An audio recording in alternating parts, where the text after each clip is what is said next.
안녕하세요. 위대한 개미의 든든한 동반자 자이언트TV 신유경 기자입니다. 유럽 증시가 올해 좋은 수익률을 보이면서 유럽향 수출이 많은 자동차주도 수혜를 받을 수 있다라는 전망도 제기가 되는데요. 오늘은 송선재 하나금융투자 팀장님 모시고 자동차주와 미래 모빌리티 전망에 대해 이야기 들어보겠습니다. 예, 우선 이제 자동차주에 요즘 이슈가 있다면 현대차의 미국 공장 증설 이슈인 것 같은데요. 현대차가 이렇게 미국에 생산 설비를 투자하기로 한 결정의 배경이 있다면 무엇일까요? 일단 수요가 있는 곳에 공장을 짓는 게 가장 첫 번째인 것 같고요. 아무래도 공장이 한국에 있고 수출하다 보면은 물류비라든가 관세라든가 이런 불리한 점도 분명히 있고요. 근데 미국의 공장을 또 짓게 되면은 공장 관련된 투자비도 들 거고 관련해서 감가상각비라든가 인건비와 같은 좀 고정성 비용도 듭니다. 그래서 미국 시장에서 충분한 수요가 보이지 않는다라면은 이런 결정을 하지 않았을 거예요. 그러니까 미국의 공장을 짓는다라는 것 자체가 미국 시장에서 전기차 수요가 지금보다 충분히 늘어날 것으로 예상하고 있다라고 보시는 게 좀 더 합리적인 판단이고요. 또 하나는 이제 정부 측면에서의 약간의 무언의 압력 이런 것도 좀 있겠죠. 아무래도 바이든 행정부에서 미국 내 이제 생산 공장을 가지고 있는 전기차에 대해서 우대하려고 하는 정책을 갖다가 펼칠 가능성이 너무나도 농후하기 때문에 관련된 수혜를 받으려는 목적하에서 미국의 공장을 짓는다라고 보는 게 합리적인 것 같습니다. 네, 그러면 전기차 수요가 올라오는 데에 대한 대응, 그 다음에 정부 측의 어떤 부원의 능력, 이렇게 두 가지로 정리할 수 있겠네요. 네. 그러면 이번 증설 효과도 조금 궁금한데요. 짓는다, 그리고 투자 규모가 어느 정도 되겠다라고만 밝혔지 정확하게 미국의 공장을 어느 위치에다 짓고 얼마를 투자를 해서 생산을 얼마를 하겠다 이런 거는 구체적으로 아직까지 밝히지는 않은 상태예요. 그래서 이거에 대해서 얼마만큼의 영향을 있겠다라고 얘기하는 것 자체가 사실은 되게 어려운 문제이고요. 다만 전체적으로 봤을 때 초기에는 미국 시장 전체 전기차 수요 자체가 아직까지는 작거든요. 그 안에서 현대차 그룹이 일정 부분 두 자릿수의 점유율을 가지고 간다고 하더라도 몇만 대 정도밖에는 아직은 안 돼요. 그렇기 때문에 당장 초기에는 대규모 큰 공장을 갖다가 미국의 라인을 갖다가 설치하기는 어려울 것으로 생각을 하고 있고요. 초기에는 적게는 5만 대에서 한 10만 대 정도의 라인을 갖다가 갖추는 걸로 시작을 할 것으로 생각을 합니다. 그리고 미국 전기차 시장 자체가 계속 커 나갈 거고 작년까지 약간 트럼프 행정부 하에서는 약간 주춤했었던 게 바이든 행정부에서는 전기차 시장 자체가 급속하게 커질 것으로 보기 때문에 그거에 맞춰 갖고서 향후에 20만 대, 30만 대 이렇게 늘어나는 그런 구조로 갈 것으로 생각을 합니다. 그래서 그런 거를 감안해서 본다라면은 점점 비중은 높아질 거고 거기다가 관련된 일부 이제 물류 비용이라든가 그다음에 이런 게 없어지고 규모 경제 효과가 나온다면은 미국 시장에서의 전기차도 수익성은 어느 정도 갖추는 이런 구도로 갈 거로 생각합니다. 네, 결국 이제 중장기적으로는 어쨌든 긍정적인 요소가 있다. 네, 그렇죠. 거죠? 네. 그리고 이제 미국에서 이제 중고차 시세가 굉장히 빠르게 올라오고 있잖아요. 네.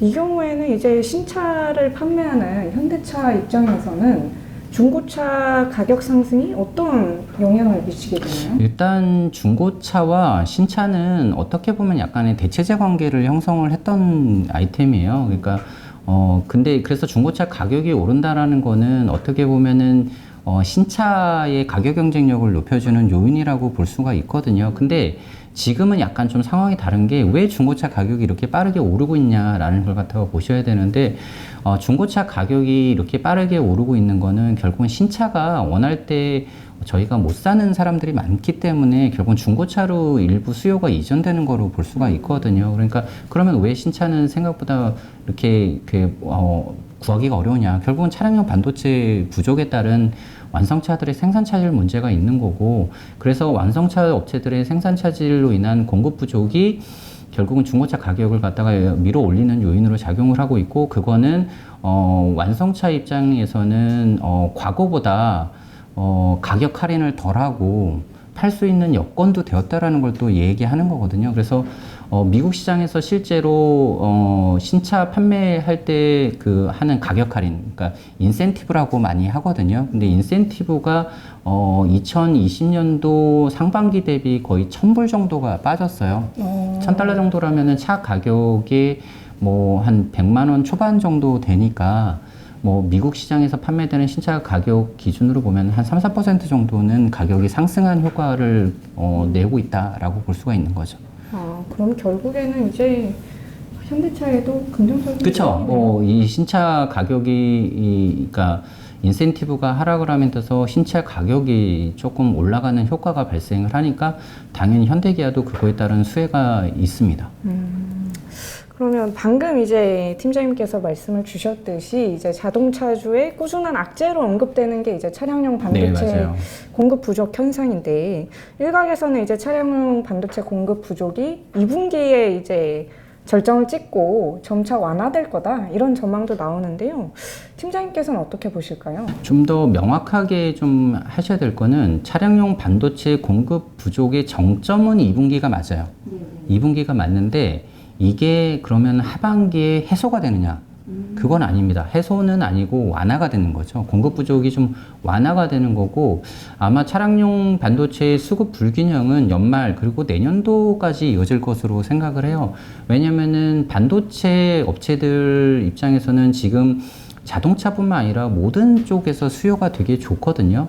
근데 상대적으로 수익성이 약간 떨어지는, 다른 산업용 반도체에 비해서 수익성이 떨어지는 차량용 반도체를 굳이 이렇게 생산을 늘릴 니즈는 별로 없어요. 근데 이제 정부 측이나 이런 쪽에서 압력이 좀 있고, 차량용도 반도체 수요자들, 그러니까 고객들도 장기적으로 가야 될 고객들이기 때문에 그거에 대한 대응을 좀 해주기 위해서 생산을 늘릴 니즈는 있거든요. 그렇기 때문에 조금씩 늘리고는 있는 상태입니다. 그렇지만은 아직까지 그 공급을 갖다가 늘리기 위해서 라인을 깔거나 뭐 아니면 다른 쪽에 있던 거를 차량용으로 돌리기에는 아직까지는 좀 어려운 상황이라서 전체적으로 수급 불균형은 조금 더 이어질 것으로 생각을 합니다. 그렇지만은 그럼 왜 2분기가 이제 정점으로 보느냐라고 한다면은, 저희가 3월 달쯤에 그 글로벌 반도체 쪽에서 공급 쪽에 약간의 기스가 나는 게 있었거든요. 예를 들면은 텍사스 쪽에 한파가 와서 NXP라든가 삼성전자 공장이 약간 일시 가동 중단을 했었고요. 그 다음에 일본 쪽에서 지진이 좀 있었고,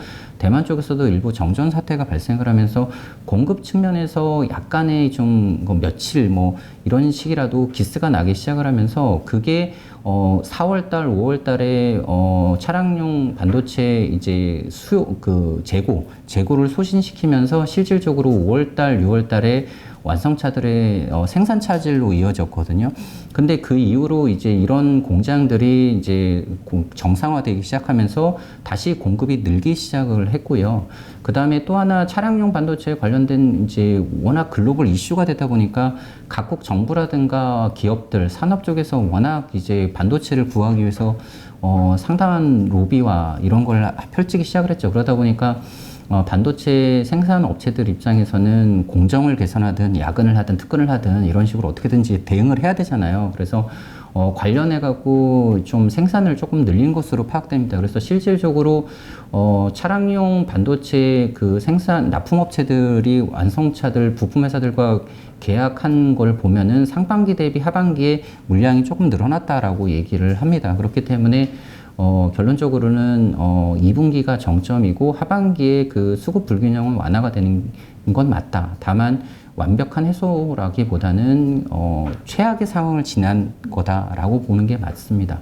네, 그러면 어쨌든 연말까지 이런 상황이 지속이 된다면 자동차주들 주가에는 어떤 영향을 미치게 될까요? 이게 뭐 단순하게 수급 불균형이 해소가 되지 않았다라고 생각을 한다면은 주가가 될 리가 없겠죠. 하지만은 주가는 항상 이제 선행성이고 항상 그 수준을 반영을 하거든요. 그러다 보니까 차량용 반도체 관련된 부정적인 이슈가 작년도 하반기부터 나왔고, 사실 현대차 그룹 쪽은 상대적으로 3월달까지는 상황이 나은 상황이었거든요. 그러다가 4월달부터 좀 안 좋아지기 시작을 하면서 주가는 이미 4월, 5월달에 그 최악의 상황에 대해서 주가는 반영을 하고 있는 상태거든요. 그러면 이제 하반기에 관련된 이슈가 조금 더 완화가 된다라면은 그 완화되는 폭만큼의 주가 상승 여력은 분명히 있는 거고, 거기다가 차량용 반도체 공급 부족에 따른 약간의 뭐랄까요, 시장의 연쇄 효과 측면에서 봤을 때 아까 말씀드린 그런 인센티브 하락이라든가 이런 요인들이 발생을 하면서 그 차량용 반도체 부족에 따른 생산 차질에 따른 부정적인 요인들을 상쇄할 만한 요인들도 발생을 하고 있어요. 그렇게 된다면은 시장에서 차량용 반도체 생산과 관련된 부정적인 이슈만을 반영했던 이런 주가가 일부 회복되는 측면에서의 주가 상승 가능할 거라고 생각을 합니다. 그래서 저희는 하반기 자동차 업종 주가에 대해서 긍정적인 뷰를 가지고 있는 요인 중에 하나가 그 요인이라고 보시면 될 것 같습니다. 네, 그러면 하반기에는 어떻게 작년처럼 이제 주도주로서 본격적인 상승 흐름 탈 수 있다고 보시나요? 생각해 보실 게 작년도 하반기는 사실 자동차 회사들이 주가가 엄청난 바닥에서 올라왔어요.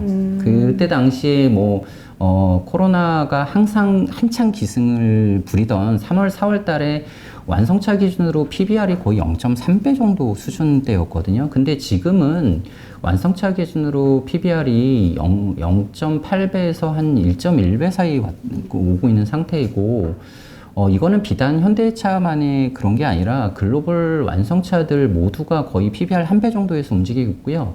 그 다음에 PER 기준으로 보더라도 10배 전후에서 움직이고 있어요.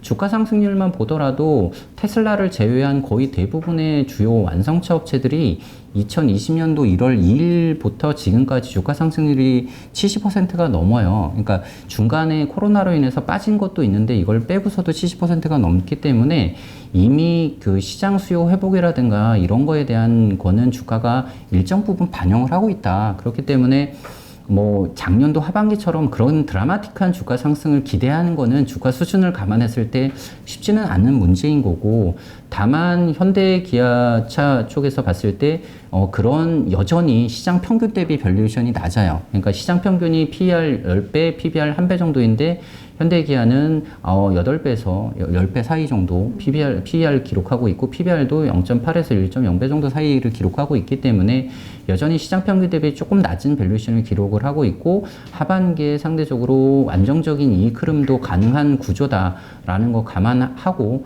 그 다음에 이제 마지막으로 친환경차 부분 쪽에서 상반기에 기대했던 그 아이오닉 5라든가 그 EGMP 플랫폼 관련된 기대감이 사실은 차량용 반도체 생산 이슈 때문에 좀 묻혔거든요. 그래서 그게 하반기에 좀 더 정상화되는 구조에서 본다라면은 지금보다는 주가는 우위에 있을 거다라고 생각은 하고 있습니다. 네, 그렇군요. 그러면은 방금 살짝 이야기가 나왔는데 올해 현대차와 기아의 연간 실적 전망은 어떻게 보실까요? 그 1분기에 현대차랑 기아의 합산 영업이익이 2.7조 정도가 나왔었거든요. 2.7조 정도가 나왔는데 2분기에 그 생산 차질 이슈가 있어서 일부 관련된 손실이 있을 것으로 생각을 합니다. 그러니까 손실이라기보다는 약간 약간 부정적인 요인이 있을 것으로 생각을 하거든요. 그렇지만은 일단 전체 판매 일수 자체가 늘어났다라는 거, 그리고 믹스 개선 효과가 계속 나온다라는 거 감안한다라면은 2분기에 합산으로 한 3조 정도의 영업이익이 나올 것으로 생각을 하고 있고요. 3분기는 비수기이기 때문에 조금 떨어지지만은 2.7조 2.8조대의 영업이익이 나올 거고, 4분기는 추가적으로 이제 성수기 효과가 나오니까 3조에 근접하는 영업이익이 나올 것으로 생각을 합니다. 그래서 하반기에도 2조 원대 후반에 영업이익은 흐름은 나올 것으로 생각을 하고 있고요. 그렇게 됐을 경우는